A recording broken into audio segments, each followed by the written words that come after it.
Public works are a broad category of infrastructure projects financed and constructed by the government for recreational, employment, and health and safety uses in the greater community. They include public buildings, transport infrastructure, public spaces, public services, and other, usually long-term, physical assets and facilities, though often interchangeable with public infrastructure and public capital. Public works does not necessarily carry an economic component, thereby being a broader term.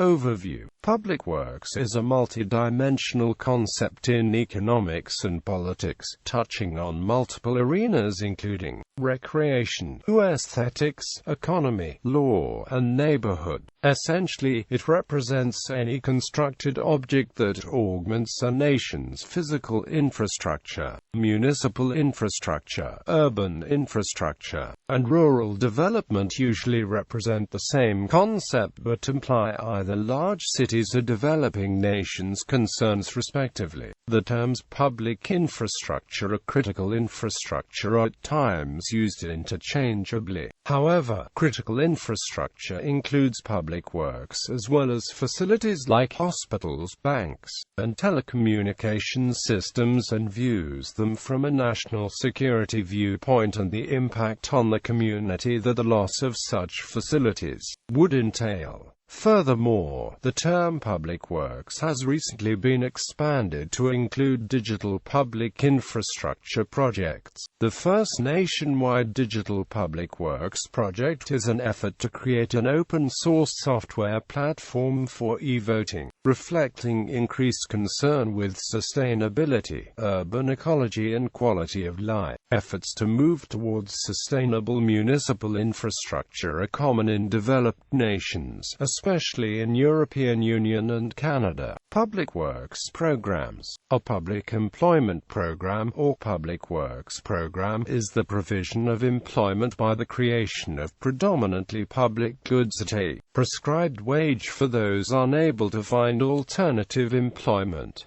This functions as a form of social safety net. PWPs are activities which entail the payment of a wage by the state, or by an agent. One particular form of public works, that of offering a short-term period of employment, has come to dominate practice, particularly in regions such as sub-Saharan Africa. Applied in the short term, this is appropriate as a response to transient shocks and acute labor market crises. Investing in public works projects in order to stimulate the general economy has been a popular policy measure since the economic crisis of the 1930s. More recent examples of the 2008-2009 Chinese economic stimulus program, the 2008 European Union Stimulus Plan, and the American Recovery and Reinvestment Act of 2009.